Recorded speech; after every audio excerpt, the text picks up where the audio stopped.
बुलडाणा जिल्ह्यामधल्या जिल्हा परिषद शाळांमध्ये विद्यार्थ्यांच्या संख्येमध्ये सातत्याने घट होताना दिसते आणि या सगळ्यासाठी जबाबदार असलेल्या अकार्यक्षम शिक्षकांवरती प्रशासनाने कारवाईचा बडगा उगारला।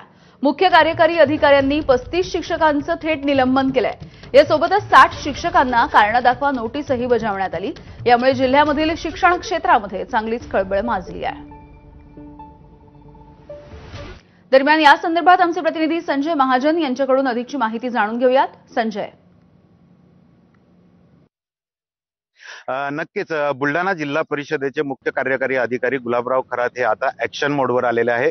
बुलडाणा जिल्ह्यातील ज्या कमी पटसंख्या अर्थात 20 पेक्षा कमी पटसंख्या असलेल्या शाळांवर त्यांनी केंद्रित केलंय। अशा 20 शाळांवर लक्ष देत गुलाबराव खरात यांनी जवळपास 35 शिक्षकांचं निलंबन केलेलं आहे आणि घटती पटसंख्या हा एक मोठा चिंतेचा विषय बुलडाणा जिल्ह्यातील जिल्हा परिषदेच्या शाळांच्या बाबत घडत आहे।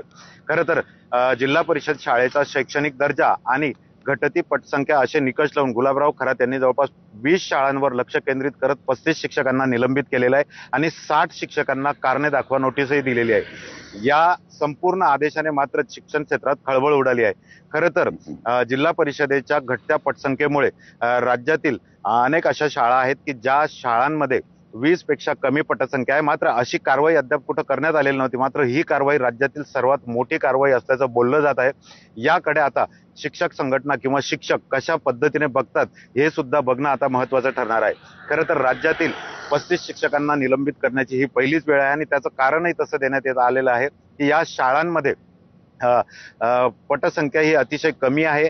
त्यामुळे शिक्षकांना दोषी धरून, शिक्षकांना जबाबदार धरून ही निलंबनाची कारवाई केली की काय हे बघणं सुद्धा महत्त्वाचं ठरणार आहे।